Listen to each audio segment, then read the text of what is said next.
तो दोस्तों क्वेश्चन हमारे पास क्या है, देखो क्वेश्चन है हमारे पास, सिद्ध कीजिए कि √5 एक अपरिमेय संख्या है। वो क्या पूछ रहा है कि बताइए मुझे बताइए कि √5 एक अपरिमेय संख्या है।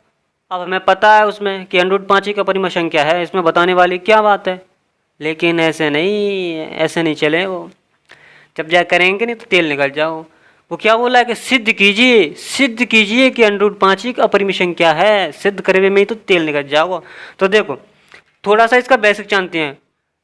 सबसे पहले होती है प्राकृत संख्याएं। क्या होती हैं? प्राकृत संख्याएं, यानी कि जो एक से शुरू होती हैं, 1 2 3 4 5 6 7 8 9 10 और अनंत तक चली जाती हैं। यानी कि ये रही 1 2 3 4 5 6 7 8 9 10, यानी कि गिनती की सभी संख्याओं को बोलते हैं प्राकृत संख्याएं। फिर उसके बाद आती हैं पूर्ण संख्याएं, जैसे 0 1 2 3 4 5 6, इसमें 0 ऐड हो जाता है, ठीक है, 0 जुड़ जाता है, इसलिए हो जाती हैं पूर्ण संख्याएं, ठीक है।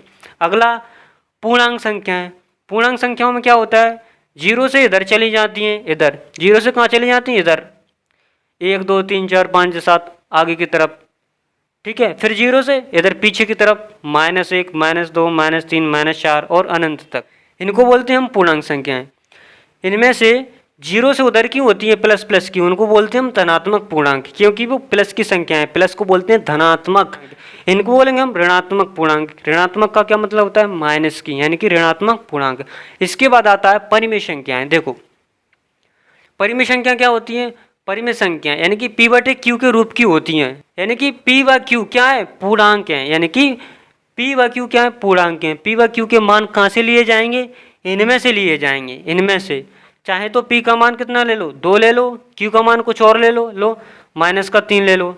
इसको बोलेंगे हम क्या, परिमेय संख्या। क्या बोलेंगे इसको, परिमेय संख्या, ठीक है। ये क्या है, 2/-3, इसको बोलेंगे हम परिमेय संख्या है।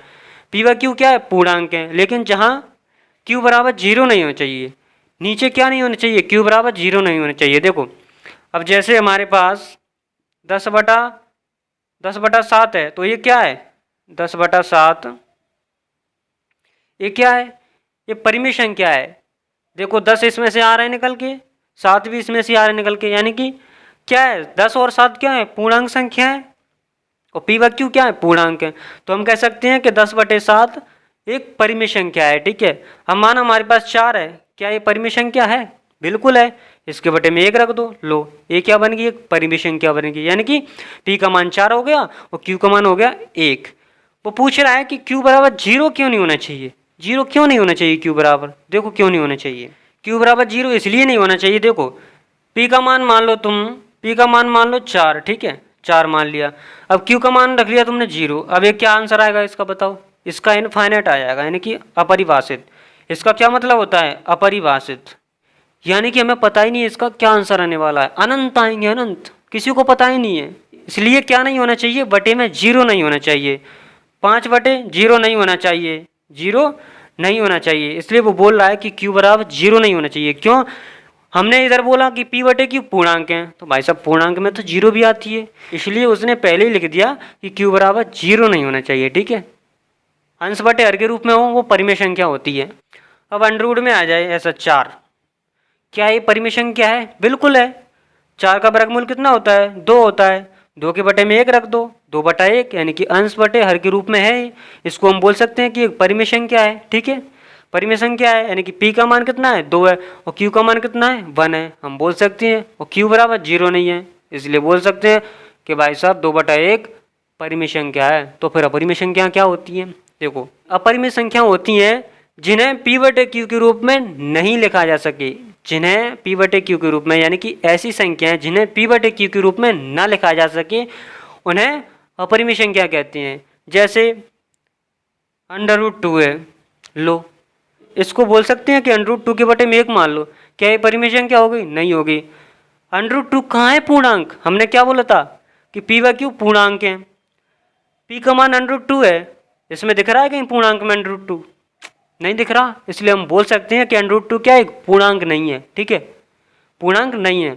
इसलिए ये क्या है, परिमेय संख्या नहीं है, परिमेय संख्या नहीं है। तो क्या एक अपरिमेय संख्या है, ये क्या है, अपरिमेय संख्या √2, ठीक है। ऐसे ही √3 को ले लो, लो √3 ले लिया, क्या ये दिख रहा है इसमें कि √3, पूर्णांक संख्या हमें √3 कहीं दिख रहा है? नहीं दिख रहा, तो इसको क्या बोलेंगे? अपरिमेय संख्या। ये क्या है? अपरिमेय संख्या। तो √3 भी क्या है? हमारी अपरिमेय संख्या है। √5 को ले लो, कोई बात नहीं है, 5 को ले लो, √5 ले लिया। √5 कहीं दिख रहा है पूर्णांक संख्याओं में? नहीं दिख रहा, तो ये भी क्या है? एक अपरिमेय संख्या है, अपरिमेय संख्या है, ठीक है। और 7 अपरिमेय संख्या है, 11 अपरिमेय संख्या है, ठीक है। 100 में 7 अपरिमेय संख्या, 100 में 11 अपरिमेय संख्या। लेकिन तुम सोचो कि 100 में 16 आ जाए, क्या ये अपरिमेय संख्या है? नहीं है, ये बिल्कुल अपरिमेय संख्या नहीं है। ये क्या है? परिमेय संख्या। क्यों? 16 का वर्गमूल कितना होता है? 4, यानी कि 4 के बटे में 1 लिख सकती हैं। कैसे? देखो 16 यानी कि 4 को कैसे लिख सकते हैं? 4 की घात 2, यानी कि रूट से स्क्वायर कट जाएगा तो कितना बचेगा? 4, यानी कि 4 क्या है? एक परिमेय संख्या है, इसलिए हम बोल सकते हैं कि यह एक परिमेय संख्या है, ठीक है। तो अपरिमेय संख्या ये संख्या होती है कि √2, √3, √5, √7, 11, 100 में 17, ठीक है, 100 में 23। ये क्या है? अपरिमेय संख्या है। तो वो हमसे क्या पूछ रहा है? क्वेश्चन क्या पूछ रहा है कि सिद्ध कीजिए कि √5 एक अपरिमेय संख्या है। अब हमें समझ में आ गया, अब हमें पता चल चुका है कि अपरिमेय संख्याएं क्या होती हैं, तो हम उसको देखते ही पहचान लेंगे। वो पूछ रहा है कि बताइए कि √5 एक अपरिमेय संख्या है। कैसा मूर्ख आदमी है, वो पूछ रहा है कि √5 एक अपरिमेय संख्या है। अरे हमको पता है तो फिर क्यों पूछ रहा है? लेकिन वो बोल क्या रहा है? देखो वो बोल रहा है कि सिद्ध कीजिए कि √5 अपरिमेय संख्या क्यों है। अब सिद्ध करने में तो मौत तेल निकल जाओ, टेंशन मत ले, मैं हूं ना, दूसरी उड़ा देंगे। मैं इतना सरल कर दूंगा, इतना सरल, रटने की जरूरत नहीं पड़ेगी मेरे यहाँ, तो मैं रटने की जरूरत नहीं पड़ेगी, ठीक है। ये सब मैं बता रहा हूँ प्राकृत संख्याएं, कहीं और किसी और के लिए नहीं बता रहा हूँ मैं। इसी क्वेश्चन में यूज होंगी ये, इसी क्वेश्चन में यूज होंगी ये संख्याएं। ये जो दिख रहा है ना, मैं बताया है, मैंने जड़ बताई है, इसी क्वेश्चन में आने वाली है। तो बिना किसी देरी के स्टार्ट करते हैं क्वेश्चन को, ठीक है। देखो आ जाओ दूसरी डालते हैं मैथ में। लेकिन पढ़ने निरंतर, जो मैं पढ़ा रहा हूँ भाई ध्यान से देखो, नहीं थप्पड़ने में मुंह छूट पड़ेगा, फिर तय टट्टी तय पेशाब, ठीक है। आ जाओ क्वेश्चन फटाफट करते हैं। क्वेश्चन एक बार और पढ़ लेते हैं। सिद्ध कीजिए कि √5 एक अपरिमेय संख्या है। वो ये पूछ रहा है कि अपरिमेय संख्या है, हम इसका उल्टा मानेंगे, उल्टा मान लेंगे कि माना √5 एक परिमेय संख्या है, ठीक है। उल्टा मान के करेंगे हम इसको, क्या निकलता है देखते हैं, दूसरी उड़ा देंगे मैं तुम्हें। डरने की क्या बात है जब हम तुम्हारे साथ हैं।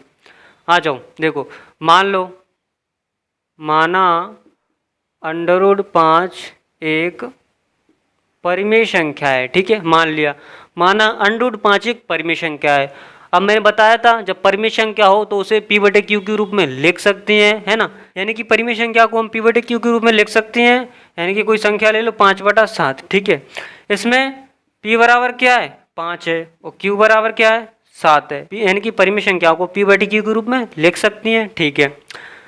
तो लिख दो। तो √5 क्या है हमारे पास? परिमेय संख्या है, तो इसको हम p/q के रूप में लिख सकते हैं, यानी कि √5 बराबर p/q। अब बताना तो पड़ेगा कि p और q क्या है, तो बता दो इधर कोष्ठक में, ठीक है। तो q बराबर 0 नहीं होना चाहिए, और p व q क्या है? सह अभाज्य हैं। p व q सह अभाज्य हैं। अब जी नौलोचा का आएगा कि सह अभाज्य हैं, ये तो हमने कभी पढ़ा नहीं है, नहीं जाना है, तो टेंशन मत लो, हमें ना दूसरी उड़ा देंगे मैथ में, दूसरी उड़ा देंगे, ठीक है। बता देंगे अभी सेकंड में, बहुत सरल है, कुछ नहीं है सह अभाज्य क्या होता है, ठीक है, बताता हूँ। इसको मान लिया हमने, ठीक है। इसको क्या कर लिया? मान लिया हमने कि √5 बराबर p/q। क्यों? क्योंकि √5 एक परिमेय संख्या है, तो परिमेय संख्या को p/q के रूप में लिख सकते हैं। अभी जस्ट सीखा था हमने, जस्ट, ज़्यादा देर नहीं हुई, ठीक है। तो सह अभाज्य क्या होता है? सह अभाज्य क्या होता है? सह अभाज्य संख्या यानी कि देखो ऐसी संख्या जिनमें से सिर्फ एक कॉमन आ जाए, वही सह अभाज्य संख्या होती हैं। जैसे 16/15 ले लो, ठीक है, 16/15 ले लो। 16 के अभाज्य गुणनखंड करना कितने आएंगे? 16 को तोड़ के लिख दो, 2 गुणा 2 गुणा 2 गुणा 2, 2 दूना 4, 4 दूना 8, 8 दूना 16 बटे 15 को 3 गुणा 5। अब देखो 16 के अभाज्य गुणनखंड की, यानी कि तोड़ के लिखा हमने 16 को, 2 गुणा 2 गुणा 2 गुणा 2, 15 को 3 गुणा 5, यानी कि इनमें से कुछ कॉमन दिख रहा है तुम्हें? क्या कुछ कॉमन दिख रहा है इनमें से? देखो ध्यान से देखो, कुछ कॉमन नहीं दिख रहा, सिर्फ एक दिखेगा, एक ऊपर भी आ जाएगा, 1 गुणा में 1, एक कॉमन दिख जाएगा। तो इसमें से कॉमन क्या आ रहा है? कॉमन क्या आ रहा है, एक आ रहा है 15 और 16 में से, यानी कि एक क्या है, कॉमन का मतलब क्या है, HCF एक आ रहा है, HCF एक आ रहा है।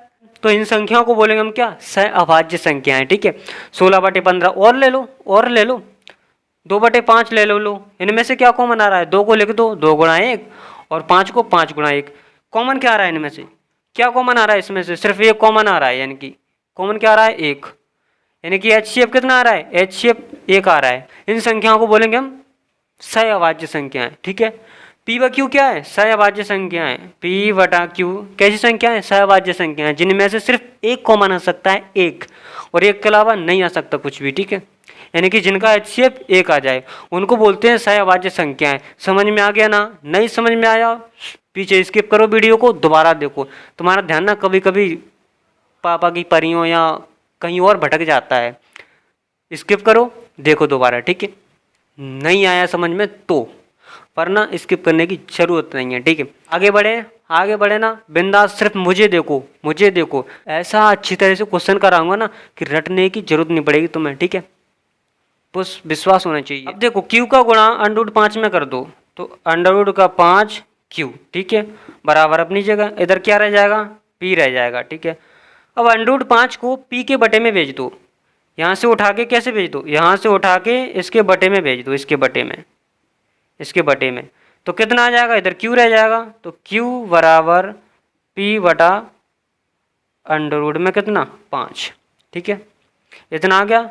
इसका कर दो वर्ग, लिख दो वर्ग करने पर। ठीक है, वर्ग कर देते हैं, वर्ग होगा तो दोनों तरफ होगा। ठीक है, वर्ग दोनों तरफ, यानी कि Q² का भी और P/√5 का भी वर्ग कर दो।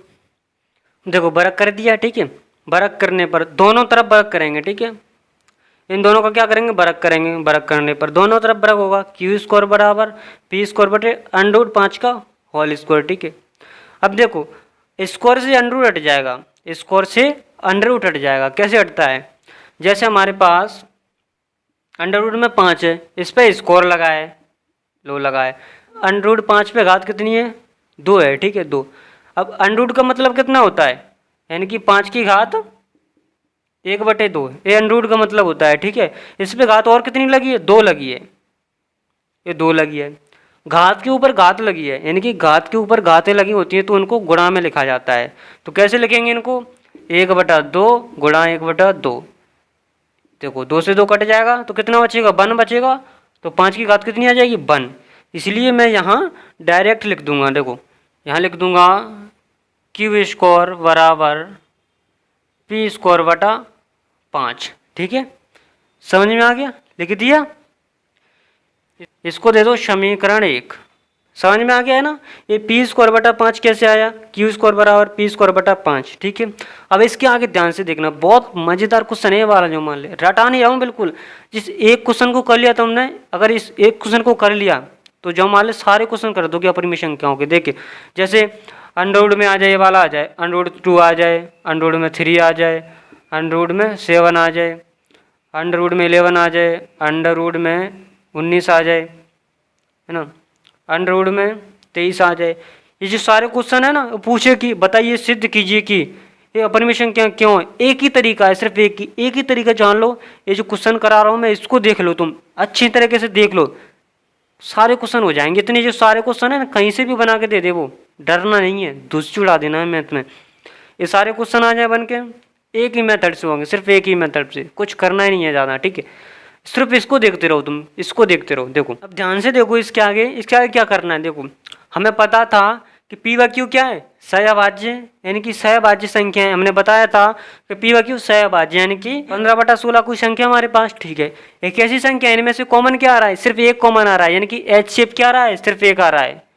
HCF क्या आ रहा है, सिर्फ एक आ रहा है ना, एक आ रहा है। तो ये कैसी संख्या है, सहअभाज्य संख्या है। हमने क्या माना था कि P/Q सहअभाज्य संख्या है, यानी कि इनमें से भी क्या एक कॉमन आना चाहिए कि नहीं आना चाहिए। लेकिन इनको देखो 15/16, क्या ये पूर्णांक है, पूर्णांक संख्या है। मैंने अभी पढ़ाया था आपको कि पूर्णांक संख्याएं क्या होती हैं, ये पूर्णांक संख्या है, बिल्कुल है। तो P/Q भी पूर्णांक संख्या होंगी, है ना, ये भी क्या होंगी, ये भी पूर्णांक संख्या होंगी। ठीक है, तो फिर यहाँ देखो क्यू स्क्वायर, ये भी पूर्णांक होगी ना, होगी क्या नहीं होगी भाई साहब। 2/5 है हमारे पास, कोई ये पूर्णांक संख्या हमें पता है, सहभाज्य है, इनमें से सिर्फ एक कॉमन आ रहा है। 2 का वर्ग कर दो कितना आ जाएगा 4। तो बताओ ये पूर्णांक संख्या है कि नहीं है, पूर्णांक संख्याओं में आती है कि नहीं आती है, ठीक है। तो हम बोल सकते हैं कि क्यू स्क्वायर भी एक पूर्णांक है, तो हम लिख देंगे। कैसे लिख देंगे, हम लिखेंगे कि चूंकि क्यू एक पूर्णांक है। कैसे पता चला, क्योंकि पी व क्यू क्या है, सहभाज्य है, सहभाज्य संख्या है, इनकी पूर्णांक होती है। तो हम बोल सकते हैं कि क्यू एक पूर्णांक है, क्यू एक पूर्णांक है। इसका कर दो वर्ग, यानी कि क्यू स्क्वायर, क्या कर दो क्यू स्क्वायर। तो हम लिखेंगे इसलिए क्यू स्क्वायर भी क्या होगा, पूर्णांक होगा। क्यू स्क्वायर भी पूर्णांक होगा। जब क्यू एक पूर्णांक है, कैसे पता चला कि पी व क्यू सहभाज्य हैं, सहभाज्य संख्या यानी कि पूर्णांक होती है। 15/16 सहभाज्य यानी कि पूर्णांक संख्या है, तो हम बोल सकते हैं कि पी व क्यू भी पूर्णांक है। तो चूंकि क्यू एक पूर्णांक है, इसलिए क्यू का स्क्वायर भी पूर्णांक होगा, ठीक है। लेकिन इसके बराबर में देखो, क्यू स्क्वायर के बराबर में क्या है, पी स्क्वायर बटे 5, इसका मतलब ये भी पूर्णांक होगा, है ना। तो हम बोल सकते हैं इसीलिए पी स्क्वायर बटे 5 भी पूर्णांक होगा, पी स्क्वायर बटे 5 भी पूर्णांक होगा। लेकिन ध्यान से देखो, ध्यान से देखो, हमने 10 में भाग दिया 5 का, ठीक है, कितना आया 2 आया, 2 आया क्या, 5 का भाग 10 में दिया 2 आया, 5 का भाग 10 में दिया 2 आया कि नहीं आया, ठीक है। यहाँ देखो 5 का भाग पी स्क्वायर में दिया, क्यू स्क्वायर आया कि नहीं आया, 5 का भाग पी स्क्वायर में दिया, क्यू स्क्वायर आया कि नहीं आया, यानी कि 5 का भाग पी स्क्वायर में दिया होगा तभी तो क्यू स्क्वायर आया है ना, तभी तो क्यू स्क्वायर आया है। 5 का भाग 10 में दिया है तभी तो 2 आया है। तो हम बोल सकते हैं कि 5 का भाग पी स्क्वायर में जा रहा है, हम बोल सकते हैं कि 5 का भाग पी स्क्वायर में जा रहा है, यानी कि पी स्क्वायर 5 से कट रहा है। तो हम बोलेंगे इसीलिए पी स्क्वायर 5 से भाज्य है, पी स्क्वायर 5 से भाज्य यानी कि पी स्क्वायर 5 से कट रहा है तभी तो क्यू स्क्वायर आ रहा है। ध्यान से सुन लो इस टॉपिक को, ध्यान से, पी स्क्वायर 5 से कट रहा है तभी तो क्यू स्क्वायर आ रहा है, इसलिए हमने बोला है कि पी स्क्वायर 5 से भाज्य है, यानी कि पी स्क्वायर 5 से कट रहा है। लेकिन देखो एक और मजेदार, अब 10 की घात 2 में क्या 5 का भाग जा सकता है, 10 की घात 2 कर दी, उसमें 5 का भाग जा सकता है क्या, चला जाएगा बिल्कुल। कितना आ जाएगा 100/5, यानी कि कितना आ जाएगा 20 आ जाएगा, 20 आ जाएगा। ये परिमेय है, ये क्या है, एक परिमेय है। अब पी स्क्वायर बटे 5 है हमारे पास, पी स्क्वायर बटे 5, जब 5 का भाग पी स्क्वायर में जा रहा है तो कितना आ रहा है, क्यू स्क्वायर आ रहा है, ठीक है, क्यू स्क्वायर आ रहा है। तो 5 का भाग पी में नहीं जा सकता क्या है, 5 का भाग पी में जा नहीं सकता। जब 5 का भाग पी स्क्वायर में जा रहा है तो क्यू स्क्वायर आ रहा है। देखना, जब 5 का भाग 10 की घात 2 में जा रहा है तो कितना आ रहा है 20 आ रहा है। तो 5 का भाग 10 में भी तो जा सकता है ना। जब 5 का भाग पी स्क्वायर में जा सकता है तो 5 का भाग पी में भी जा सकता है। हम लिखेंगे इसीलिए पी भी 5 से क्या होगा, भाज्य होगा। हमने क्या लिख दिया, इसीलिए पी भी 5 से भाज्य होगा। जब पी स्क्वायर 5 से कट रहा है, यानी कि 5 का भाग पी स्क्वायर में जा रहा है तो क्यू स्क्वायर आ रहा है। 5 का भाग पी में देंगे तो कुछ तो आना चाहिए, तो हम मान लेंगे कि क्या आ गया, K1 आ गया साहब। क्या आ गया, क्या आ गया भाई साहब, K1 आ गया। पी में 5 का भाग दिया, 5 का भाग पी में दिया, तो मान लिया हमने K1 आ गया। तो मान लो, माना पी में 5 का भाग दिया, K1 आ गया। अब K1 क्या है, लिख देंगे K1 एक क्या है, पूर्णांक है। लो, उसको बता दिया कि K1 क्या है, एक पूर्णांक है। पी में 5 का भाग दिया, K1 आ गया, वो बता दिया कि K1 एक पूर्णांक है, यानी कि K की जगह पर हम 2 रख सकते हैं, 5 रख सकते हैं, 4 रख सकते हैं, 10 रखते हैं, पूर्णांक संख्या रख सकते हैं, ठीक है। इसका गुणा कर दो तो P इक्वल टू कितना आ जाएगा 5K1 ए आ गया, ठीक है। इसको दे दो क्या, समीकरण 2 दे दो, इसको समीकरण 2 दे दिया। अब P का मान उठा के कहाँ रख दो, समीकरण 1 में, इसमें रख दो। किस में रख दो, समीकरण 1 में। P का मान उठा के समीकरण 2 से मान उठा के समीकरण 1 में रख दो, ठीक है। कितना आ जाएगा, रखो पी का मान समीकरण, पी का मान समीकरण 1 में रखने पर, ठीक है, इस पी का मान समीकरण 1 में रख दो। समीकरण 1 क्या है हमारे पास, क्यू स्क्वायर बराबर पी स्क्वायर बटा 5। इस समीकरण 1 है हमारे पास, क्यू स्क्वायर बराबर पी स्क्वायर बटा 5, इसमें रख दो पी का मान। पी का मान कितना है, क्यू स्क्वायर बराबर पी का मान कितना है 5k1, 5k1 का होल स्क्वायर होगा, ठीक है, बटा में 5, ठीक है। अब देखो 5k1 है, 5k1 का होल स्क्वायर है, तो ये कैसे लिखा जाता है, देखो 5k1 का होल स्क्वायर है, इसको कैसे लिख सकते हैं, यानी कि इसके अंदर क्या है, कोष्टक के अंदर क्या है, ब्रैकेट के अंदर क्या है, ब्रैकेट के अंदर जो भी हो उस पे घात 2 लगी हो तो उसको गुणा में 2 बार लिखेंगे, ठीक है। 5k1 पे घात कितनी लगी है, 2 लगी है, तो 5k1 को 2 बार लिखेंगे मल्टीप्लाई में, 5k1 गुणा 5k1, ठीक है। अब 5 का 5 से गुणा होगा तो कितना हो जाएगा, 25 हो जाएगा।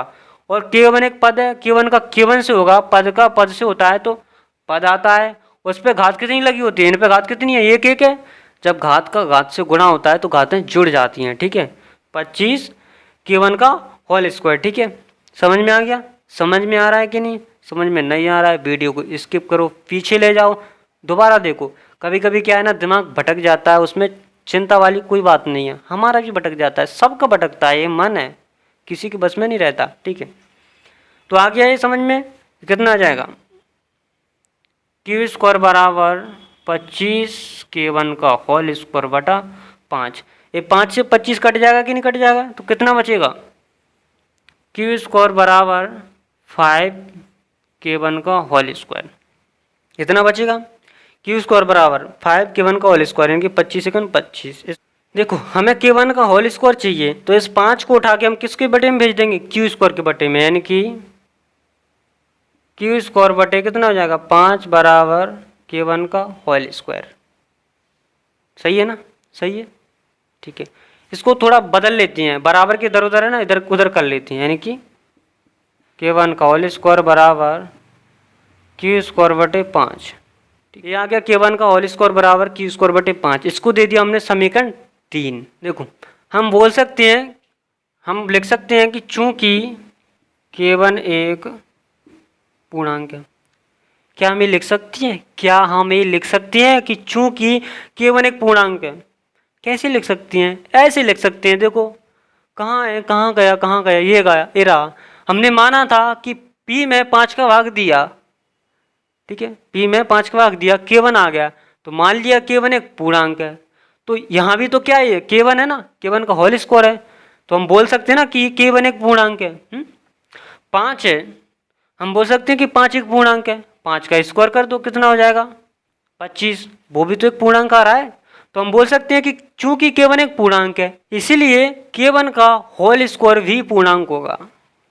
चूंकि k1 एक पूर्णांक है, कहाँ से पता चला, यहाँ से हमने माना था, p में 5 का भाग दिया था और k1 आया था, हमने बता दिया था कि k1 एक पूर्णांक है, तो यहाँ हमें जरूरत पड़ेगी, तो हमने लिखा फिर कि चूंकि k1 एक पूर्णांक है।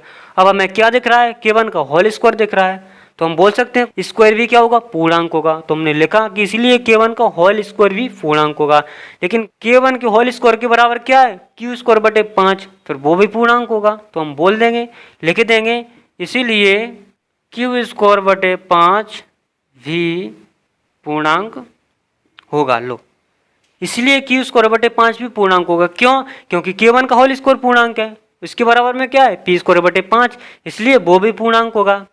अब देखो यहाँ फिर से 5 का भाग क्यू स्क्वायर में जा रहा है, तभी तो k1 का होल स्क्वायर आ रहा है, 5 का भाग क्यू स्क्वायर में जा रहा है, तभी तो k1 का होल स्क्वायर आ रहा है, यानी कि साफ है कि 5 का भाग, यानी कि मतलब साफ है कि क्यू स्क्वायर 5 से कट रहा है, तो हम लिखेंगे इसलिए क्यू स्क्वायर 5 से क्या है, भाज्य है, इसलिए क्यू स्क्वायर 5 से भाज्य, यानी कि क्यू स्क्वायर में 5 का भाग जा रहा है, तभी तो k1 का होल स्क्वायर आ रहा है। तो हम बोल सकते हैं जब 5 का भाग क्यू स्क्वायर में जा रहा है तो 5 का भाग क्यू में भी जाना चाहिए, बिल्कुल जाना चाहिए, इसलिए हम लिखेंगे, अभी दिया था ना, हमने दिया था, कहाँ दिया था, अभी गया था, ये गया था, देखो 5 का भाग पी स्क्वायर में दिया था तो 5 का भाग पी में भी गया था। अब 5 का भाग क्यू स्क्वायर में जा रहा है, K1 आ रहा है, तो 5 का भाग क्यू में भी जाना चाहिए, तो हम लिखेंगे इसीलिए क्यू भी 5 से भाज्य होगा। लो, जब क्यू स्क्वायर 5 से भाज्य हो रहा है तो क्यू भी 5 से भाज्य होगा। अब बताओ, क्यू में 5 का भाग देंगे तो कुछ तो आएगा, है कुछ तो आएगा, ठीक है। अब जगह तो नहीं है, बोर्ड तो भरा पड़ा हुआ है, जगह तो नहीं है, तो जगह करो। इसको मिटा दें क्या? इसको मिटा देता हूँ मैं। ध्यान से देख लो एक बार, देखो पहले मैंने किसको किया है, इसको किया है, यहाँ से इसको किया है, ठीक है। उसके बाद इसको किया है मैंने, फिर यहाँ से इसको किया है, इसको करने के बाद फिर ये वाला किया है, ठीक है। अब मैं इसको मिटा रहा हूँ, इसको मिटा रहा हूँ, ठीक है, इसको मिटा रहा हूँ, उसको इसकी जगह पे हम ले लेंगे, ठीक है। या इतना सारा मिटा दूँ, यहाँ तक सारा ही मिटा देता हूँ, ये लास्ट वाला है, ठीक है। अब क्या करेंगे हम, क्यू भी 5 से भाज्य वो बोल रहा है, ठीक है। वो क्या बोल रहा है, हमने लिख दिया कि चूंकि क्यू भी 5 से भाज्य होगा। अब क्यू में 5 का भाग दोगे तो कुछ तो आएगा, कुछ तो आएगा। पहले हमने पी में 5 का भाग दिया था तो K1 मान लिया था हमने कि मान लो कि पी में 5 का भाग दिया है और K1 निकल के आ गया। अब की बार हम क्या मान लेते हैं कि क्यू में 5 का भाग दिया और K2 आ गया, ठीक है। अब की बार क्या मान लेते हैं कि क्यू में 5 का भाग दिया और K2 आ गया। ये हम क्या कर लेते हैं, मान लेते हैं, मान लो। और K2 क्या है, K2 एक, लो कोष्टक में लिख देते हैं कि K2 एक पूर्णांक है, ठीक है। अब क्या आ जाएगा, देखो मल्टीप्लाई कर दो, गुणा कर दो, Q बराबर 5K2, इसको दे दो कितना, समीकरण 4, ठीक है। समीकरण 4 है, एक हमारे पास जे रहा, 2 हमारे पास ए रहा, 3 हमारे पास ए रहा, 4 ए रहा। अब देखो समीकरण 2 को देखो, समीकरण 2 क्या है हमारे पास, देखना समीकरण 2, P बराबर कितना है समीकरण 2, 5 गुणा K1, ये है समीकरण 2, ठीक है। समीकरण 4 क्या है, Q बराबर 5 गुणा K2, ये समीकरण है, ठीक है। P हमारा कितना है, P 5 गुणा K1 यानी कि 5K1, ठीक है, 5K1। Q कितना है, 5K2, 5K2, ठीक है। लेकिन अब लोचा फंसने वाला है बहुत बड़ा, ठीक है। लास्ट में देखो, अब शुरू में देखो हमने क्या माना था कि P व Q क्या है, सहअभाज्य है, माना था, कोई बात नहीं है। हमने माना था कि √5 एक परिमेय संख्या है, इसलिए उसे P/Q के रूप में लिख सकते हैं, ठीक है, लिख लिया था। Q बराबर 0 नहीं होना चाहिए, ठीक है। P व Q सहअभाज्य हैं, उसने हमने क्या बोला था कि P व Q सहअभाज्य हैं, यानी कि इनमें से कुछ भी कॉमन नहीं आना चाहिए, सिर्फ एक कॉमन आना चाहिए, यानी कि इनका ओवेनिस्ट गुणनखंड कितना होना चाहिए, 1 होना चाहिए, HCF इनका 1 होना चाहिए। लेकिन देखो समीकरण 2 को देख लो, समीकरण 4 को देख लो। समीकरण 2 क्या है, P बराबर 5K1, समीकरण 4 क्या है, Q बराबर 5K1। इनमें से कॉमन क्या आ रहा है, इनमें से देख लो कॉमन क्या आ रहा है, 5 कॉमन आ रहा है, 1 कॉमन नहीं आ रहा, 5 कॉमन आ रहा है। अब होएगी ना गड़बड़, बिगड़ेगी बात, सबरे काम बिगड़ गए, फालतू मेहनत कर भी लगी थी एक देर से, ऐसे ऐसे करेंगे, अब पूरा काम बिगड़ेगा। अब क्या करें, इसमें से तो 5 कॉमन आ गया, किसमें से, P व Q में से 5 कॉमन आ गया। हमने माना था कि P व Q सहअभाज्य हैं, यानी कि इनमें से कुछ भी कॉमन नहीं आएगा, सिर्फ 1 कॉमन आएगा। लेकिन जहाँ तो भाई सब तेल निकलेगा 5 कॉमन आएगा, 2 कॉमन नहीं, सीधे सीधे 5 कॉमन आएगा। अब क्या लिखेंगे हम, अब इसके आगे लिखेंगे किसमें से कॉमन आ रहा है, समीकरण 2 और 4 में से कॉमन आ रहा है। हम लिखेंगे समीकरण 2 व 4 से स्पष्ट है कि समीकरण 2 व 4 से स्पष्ट है कि 5 कॉमन आ रहा है ना, 5 P व Q का उभयनिष्ठ गुणनखंड है, 5 P व Q का उभयनिष्ठ गुणनखंड है। समीकरण 2 व 4 से स्पष्ट है कि 5 P व Q का उभयनिष्ठ गुणनखंड है, उभयनिष्ठ मतलब कॉमन है, 5 P व Q में से कॉमन है। जब कॉमन है तो जो कि हमारे पूर्व कथन का क्या हो जाएगा, विरोधाभास हो जाएगा। समीकरण 2 व 4 से स्पष्ट है कि 5 P व Q का उभयनिष्ठ गुणनखंड है, जो कि हमारे पूर्व कथन का पूर्व कथन का विरोधाभास हम लिख देंगे, जो कि हमारे पूर्व कथन का विरोधाभास है। क्यों विरोध हो रहा है? क्योंकि पी व क्यू में से 5 कॉमन आ रहा है। वो हमने माना था कि पी व क्यू सहभाज्य है, इनमें से सिर्फ एक कॉमन आ सकता है, लेकिन 5 कॉमन आ रहा है। समीकरण 2/4 से 5 क्या है? उभयनिष्ठ बिंदु है, यानी कि उभयनिष्ठ गुणनखंड है, यानी कि उभयनिष्ठ का मतलब कॉमन है 5। तो जो कि हमारे पूर्व कथन का विरोधाभास है, तो हम कह सकते हैं कि अतः हमारी पूर्व कल्पना क्या है? गलत है। इधर कहीं लिख देता हूं मैं, इसको हटा, अतः हमारी पूर्व कल्पना गलत है। ठीक है, लिख देंगे। क्या लिखेंगे? देखो, समीकरण 2/4 से स्पष्ट है कि 5 पी व क्यू का उभयनिष्ठ गुणनखंड है, यानी कि 5 पी व क्यू में से कॉमन है। ठीक है, जब कॉमन आ रहा है 5 पी व क्यू में से 5 क्या आ रहा है? कॉमन आ रहा है, समीकरण 2 और समीकरण 4 से। लेकिन हमने पीछे क्या माना था कि पी व क्यू सहभाज्य हैं, यानी कि इनमें से कुछ भी कॉमन नहीं आ सकता, कुछ भी। लेकिन समीकरण 2/4 से पता चला कि इनमें से 5 कॉमन आ रहा है। तो भाई साहब फंस गए हम, तो है ना, फंस गए। हमने जो पीछे कल्पना की थी, माना था कि पी व क्यू सहभाज्य हैं, लेकिन समीकरण 2 और 4 तो कुछ और ही कह रहा है। तो हमें लिखना पड़ेगा, हमें अपनी गलती माननी पड़ेगी। तो हम मान लेंगे कि अतः हमारी पूर्व कल्पना गलत है, यानी कि हमने जो सपना देखा था पीछे वो गलत है। अतः √5 एक अपरिमेय संख्या है, वो यही सिद्ध करना था। इसमें ही थी सारी बकवास। मुझे ऐसा लग रहा है, तुम्हें समझ में आया कि नहीं आया कुछ पता नहीं है मुझे, लेकिन इस वीडियो को 2 बार 3 बार 2 बार तो देखना ही देखना, जो मान लो एक बार किसी के दिमाग में नहीं घुलता। ठीक है, तो दूसरा क्वेश्चन हमारे पास, सिद्ध कीजिए कि 3 + 2 √5 एक अपरिमेय संख्या है, वो पूछ रहा है। तो हम क्या करेंगे? इसका उल्टा मान लेंगे। हम मान लेंगे कि माना यह एक परिमेय संख्या है। तो हल लिखेंगे। सबसे पहले हल दो बिंदु का मतलब होता है इस प्रकार है। हल दो बिंदु का मतलब इस प्रकार है, यानी कि हल इस प्रकार है। माना 3 + 2 √5 एक परिमेय संख्या है। जब यह एक परिमेय संख्या है तो इसे p/q के रूप में लिख सकते हैं। ठीक है, तो लिख दो 3 + 2 √5 बराबर p/q। अब p व q क्या है तो बता देंगे। तो q बराबर 0 नहीं होना चाहिए, p व q सहअभाज्य हैं। अब देखो, ये जो 5 है ना, इसके 3 और 2 खुजली कर रहे हैं, इसको अकेला रहना है। ठीक है, अब 5 को अकेला रहना है, ये 3 और 2 इसके खुजली कर रहे हैं। तो क्या करना पड़ेगा? 5 को अकेला रखना पड़ेगा। ये जो √5 है इसको अकेला रहना है, इसको अकेला करना पड़ेगा। तो कैसे करेंगे अकेला? इस 3 को उधर भेज दो, 2 √5 बराबर p/q। इस 3 को उधर भेज दो तो ये -3 हो जाएगा। ठीक है, अब 2 और बचा, 2 और खुजली कर रहा है √5 के, तो इसको भी हटाना है। तो क्या करेंगे? √5 बराबर, इसको यहाँ एलसीएम आ जाएगा q, ये कितना हो जाएगा? p-3q। इसका ये देखो, ये 2q 2 √5 था। ठीक है, √5 बराबर कितना हो जाएगा? ये p-3q अपनी जगह, ये 2 का गुणा q में होगा तो ये हो जाएगा 2q। इसको दे देंगे हम समीकरण 1। कैसे भी करके तुम्हें क्या करना है?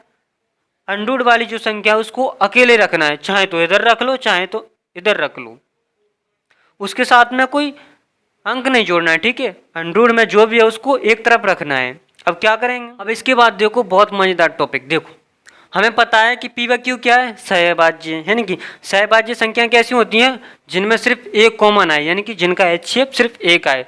जैसे 15/16 है हमारे पास, इनमें कॉमन क्या आएगा? सिर्फ एक आएगा और कुछ नहीं आएगा। 2/3 है, इनमें कॉमन क्या आएगा? सिर्फ एक कॉमन आएगा, यानी कि इनका HCF सिर्फ एक आएगा। लेकिन 2 और 3 क्या है? पूर्णांक संख्या है। 15 और 16 पूर्णांक संख्या है, बिल्कुल। तो पी व क्यू क्या है? सहभाज्य है, तो ये भी पूर्णांक होंगे। तो हम लिख सकते हैं कि चूंकि पी व क्यू पूर्णांक है, चूंकि पी व क्यू पूर्णांक है, लिखी थी हमने कहाँ से? यहाँ देख के। अब इसको देखो तुम, p-3q, p-3q, तो लिखेंगे इसीलिए p-3q भी पूर्णांक होगा। p-3q पूर्णांक क्यों होगा? देखो, p व q पूर्णांक हमें पता है, अपने मन से p का मान ले लो, 2 ले लो, ठीक है, अपने मन से ले लिया। Q बराबर 1 ले लो अपने मन से, पूर्णांक संख्याएं कुछ भी ले सकती हैं।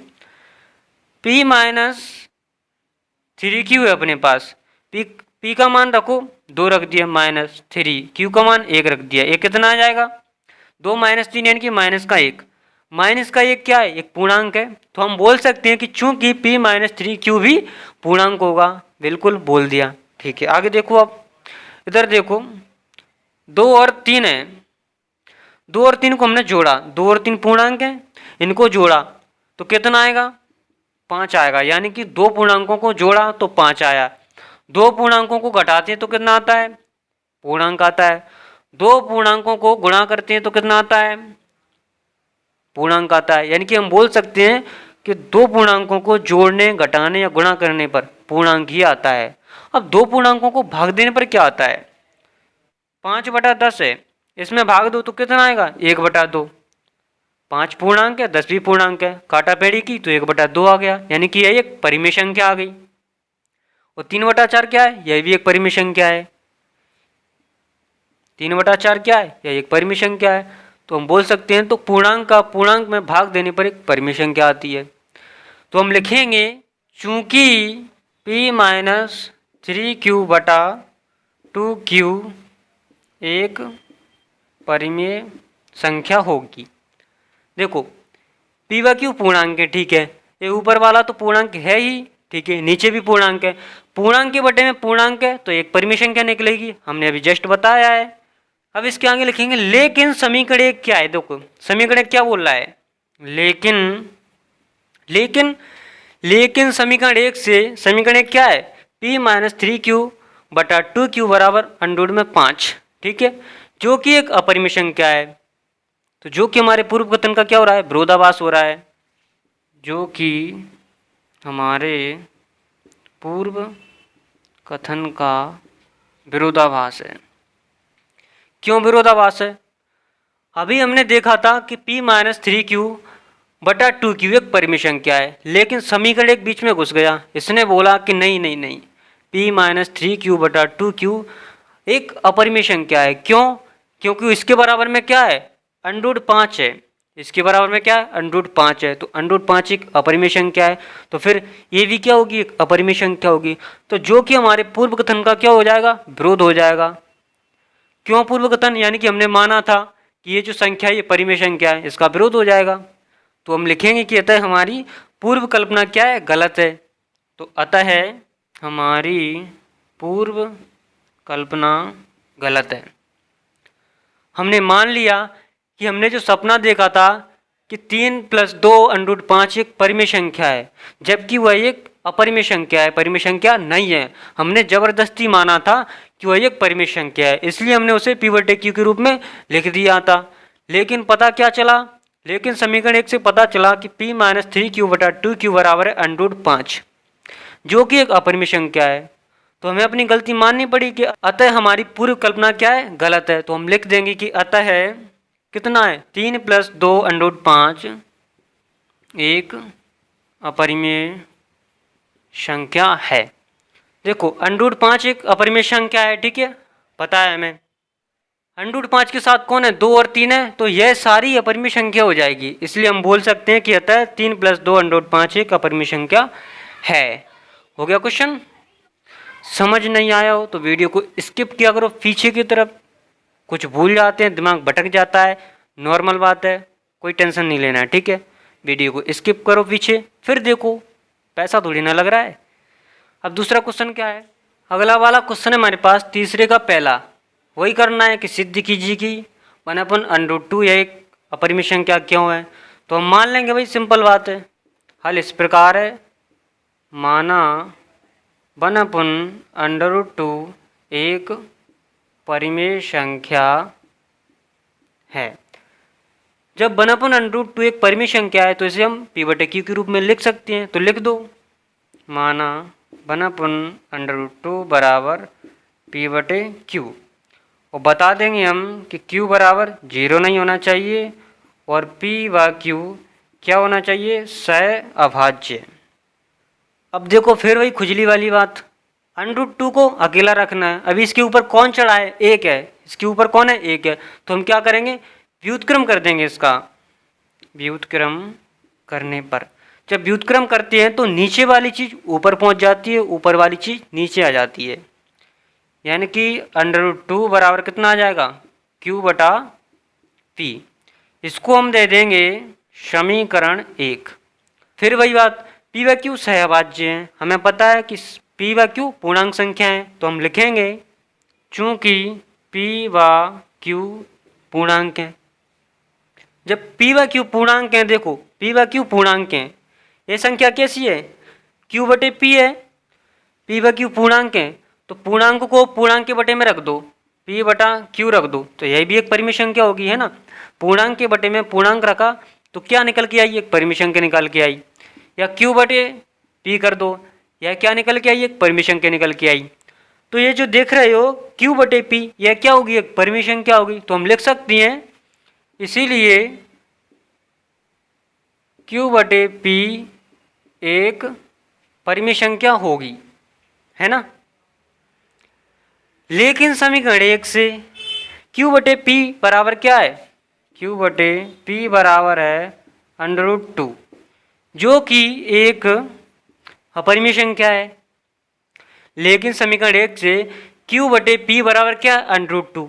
यही तो है समीकरण 1, देख लो, जो कि एक अपरिमेय संख्या है। हमने क्या माना था? कि Q/P एक परिमेय संख्या है, जस्ट इसके पहले ही माना था।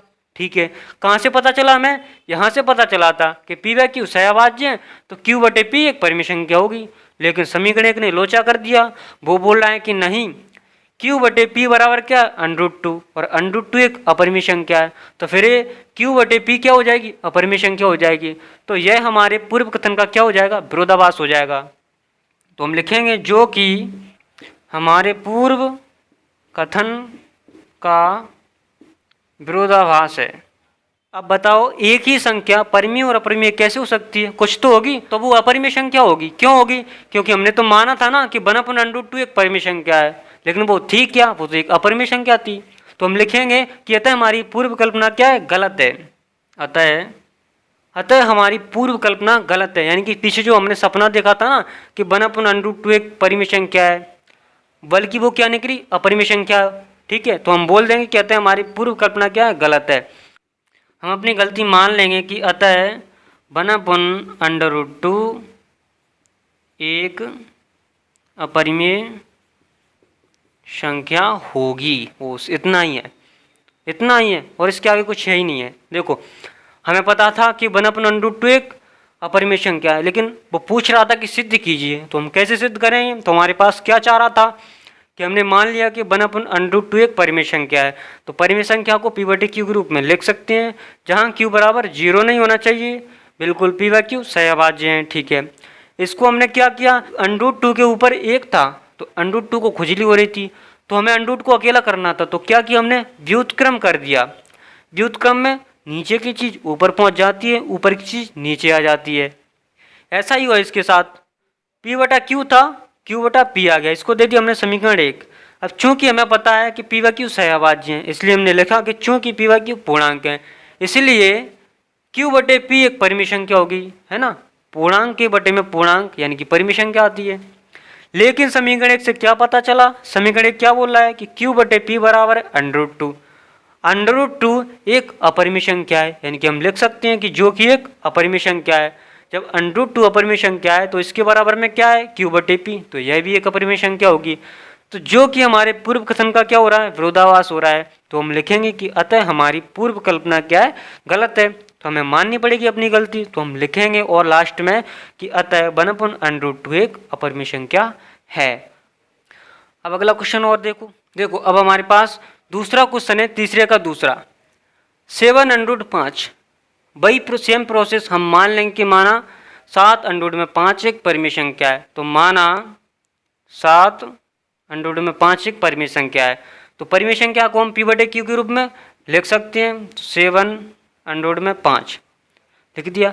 फिर वही बात कि √5 की खुजली हो रही है, क्यों? क्योंकि इसके साथ में है 7, तो 7 को अलग करना पड़ेगा, तभी √5 को चैन मिलेगा। तो √5 बराबर इस 7 का गुणा कर देंगे Q में, तो P/7Q हो जाएगा। इसको दे देंगे हम समीकरण 1। बहुत सरल क्वेश्चन है, ज़्यादा कठिन नहीं है। ज़्यादा क्या, मुझे तो बहुत हलवा लग रहे हैं। ठीक है, अब हमें फिर से वही कहानी लिखनी है कि चूंकि हम यहाँ से देख लेंगे कि P/Q क्या है, सहभाज्य है, यानी कि P/Q पूर्णांक है। तो हम लिखेंगे चूंकि P/Q पूर्णांक है, इसीलिए अब देखो P/7Q है, P भी ऊपर भी पूर्णांक है, नीचे भी पूर्णांक है, यानी कि पूर्णांक के बटे में पूर्णांक है। तो हम बोल सकते हैं कि P/7Q एक परिमेय संख्या होगी। तो हम लिखेंगे इसीलिए P/7Q एक परिमेय संख्या होगी। लेकिन समीकरण 1 से क्या बोलेंगे, P/7Q बराबर क्या है, √5। लेकिन समीकरण 1 से P/7Q बराबर क्या है, √5, जो कि एक अपरिमेय संख्या है। अब P/7Q अपरिमेय संख्या क्यों है, क्योंकि इसके बराबर में क्या है, √5, और √5 एक अपरिमेय संख्या है। तो P/7Q भी क्या होगी, एक अपरिमेय संख्या है। लेकिन जिसके पहले जस्ट हमने क्या पढ़ा था, क्या लिखा था कि P/7Q एक परिमेय संख्या है। क्यों, क्योंकि P/Q पूर्णांक है। तो जो कि हमारे पूर्व कथन का क्या हो रहा है, विरोध हो रहा है। तो हम लिखेंगे जो कि हमारे पूर्व कथन का विरोधाभास है ना। अब एक ही संख्या परिमेय और अपरिमेय कैसे हो सकती है ना, कोई एक होगी तो वह क्या निकली, अपरिमेय संख्या निकली। क्यों, क्योंकि हमने तो माना था 7/5 एक परिमेय संख्या है, लेकिन वो निकली क्या, अपरिमेय संख्या निकली। तो हम लिखेंगे अतः हमारी पूर्व कल्पना क्या है, गलत है। अतः हमारी पूर्व कल्पना गलत है। हम मान लेंगे कि 7/5 एक अपरिमेय संख्या है। √5 क्या है, एक अपरिमेय संख्या है। जब √5 एक अपरिमेय संख्या है तो P/7Q भी क्या है, एक अपरिमेय संख्या है। √5 के साथ में कौन है, 7 है। तो 7/5 एक अपरिमेय संख्या है। तो हम लिखेंगे कि अतः 7/5 एक अपरिमेय संख्या होगी। ठीक है, लो कुछ नहीं करना, इसमें बहुत सरल क्वेश्चन है, कुछ नहीं करना। देखो जब √5 अपने पास है ना, √5 यही एक अपरिमेय संख्या है। ठीक है, इसके साथ में चाहे तो 8 जोड़ दो, चाहे तो कुछ और संख्या जोड़ दो, वह भी पूरी अपरिमेय संख्या कहलाएगी। जब √5 एक अपरिमेय संख्या है तो 7 जोड़ दिया इसके अंदर, जोड़ा था, तो वह सारी क्या होगी, अपरिमेय संख्या होगी। तो हम बोल देंगे कि आता है 7/5 एक अपरिमेय संख्या होगी। अब अगला क्वेश्चन और करते हैं, लास्ट क्वेश्चन है, फटाफट उसको करते हैं। अब तीसरा क्वेश्चन है हमारे पास 6 + √2। वही सेम प्रोसेस, क्या करेंगे, वही पूछ रहा है कि सिद्ध कीजिए कि निम्नलिखित संख्याएं अपरिमेय है, यानी कि ये जो संख्या है क्या वो अपरिमेय है। तो हम मान लेंगे सिद्ध करने के लिए कि माना 6 + √2 एक परिमेय संख्या है, हमने मान लिया। जब 6 + √2 एक परिमेय संख्या है तो इसे हम P/Q के रूप में लिख सकते हैं, है ना। लो लिख दिया 6 + √2, माना 6 + √2 बराबर P/Q। अब क्या करें, अब √2 के ये 6 खुजली कर रहा है तो √2 को अलग रखना पड़ेगा। √2 बोल रहा है कि मुझे क्या करो, अलग करो। हमेशा ऐसे क्वेश्चनों में √ वाली संख्या को अकेले रखा करो एक तरफ। ठीक है, तो 6 को उधर भेजेंगे हम, तो √2 बराबर कितना हो जाएगा, P/Q। ये 6 उधर जाएगा तो माइनस का 6 हो जाएगा, तो √2 बराबर कितना आ जाएगा, एलसीएम आ जाएगा इसके बटे में 1, यानी कि कितना हो जाएगा, P - का 6Q। इसको दे देंगे हम समीकरण 1। अब हमें फिर वही प्रोसेस करनी है कि चूंकि हमें पता है कि P/Q क्या है, सहभाज्य है, यानी कि हम लिखेंगे कि चूंकि P/Q पूर्णांक है ना, सहभाज्य संख्याएं पूर्णांक होती हैं। तो चूंकि P/Q पूर्णांक है इसीलिए P - 6Q भी पूर्णांक होगा, है ना। मैंने बताया था ना कि पूर्णांक से पूर्णांक घटाने पर एक पूर्णांक ही आता है। तो P - 6Q क्या एक पूर्णांक है, इसीलिए देखो ऊपर भी पूर्णांक नीचे भी पूर्णांक है ना। P - 6Q क्या है, पूर्णांक है, बटा Q पूर्णांक, यानी कि पूर्णांक के बटे में पूर्णांक है तो परिमेय संख्या होती है। तो हम लिखेंगे कि P - 6Q बटा Q एक परिमेय संख्या होगी। ठीक है, ये सब कर लिया। अब ध्यान से समीकरण 1 को देखो, p माइनस 6q बटा q बराबर क्या है, √2, जो कि एक अपरिमेय संख्या है। तो हम लिखेंगे कि समीकरण 1 से p माइनस का 6q बटा q बराबर है √2, जो कि एक अपरिमेय संख्या है। तो हम लिखेंगे कि समीकरण 1 क्या बोल रहा है, समीकरण 1 से p माइनस 6q बटा q बराबर √2, जो कि एक अपरिमेय संख्या है। जो कि हमारे पूर्व कथन का क्या हो रहा है, ये जो कथन हमने माना था, ये जो अभी निकाला था कि ये जो संख्या है वो परिमेय है, लेकिन समीकरण 1 बोल रहा है कि ये एक अपरिमेय संख्या है। तो जो कि हमारे पूर्व कथन का क्या हो रहा है, विरोध हो रहा है। तो जो कि हमारे पूर्व कथन का विरोधाभास है। हम बोलेंगे समीकरण 1 से हमें पता चला कि p माइनस 6q बटा q बराबर √2। √2 एक अपरिमेय संख्या है। अब √2 के साथ में क्या है, 6 है, तो 6 प्लस 2 अपरिमेय संख्या होगी, है ना। √ के साथ कोई संख्या जोड़ दो तो वह अपरिमेय संख्या हो जाती है। तो हम लिखेंगे कि अतः हमारी पूर्व कल्पना क्या है, गलत है। अतः हमारी पूर्व कल्पना गलत है। और लिख देंगे हम कि अतः 6 प्लस √2 एक अपरिमेय संख्या होगी। ठीक है, यही आगे आंसर है। इसके आगे कुछ नहीं करना है, ठीक है, कुछ नहीं करना है। मैं फिर बोल रहा हूँ, समझ में नहीं आया हो वीडियो को थोड़ा पीछे करो, या मैं चाहता हूँ कि वीडियो को आप एक बार और देखो ताकि अच्छे से समझ में आ जाए। हमारा दिमाग भटक जाता है, नॉर्मल बात है, मेरा भी भटक जाता है, मैं भी भूल जाता हूँ पढ़ाते पढ़ाते कि क्या पढ़ाना है। तो अब मुझे उम्मीद है कि आपको समझ में आ गया होगा, ठीक है। तो अब क्वेश्चन हमारे जो 4 थे, ये प्रश्नावली 1.2 के जो क्वेश्चन थे वो सारे समाप्त हो चुके हैं। अगर आपको प्रश्नावली 1 चाहिए तो उसकी लिंक डिस्क्रिप्शन में मिल जाएगी, आराम से देख लेना, ठीक है। तो अब वीडियो का यहीं करते हैं एंड। आराम से मौज मस्ती के साथ पढ़िए, मस्त रहिए, स्वस्थ रहिए, ठीक है। बाय।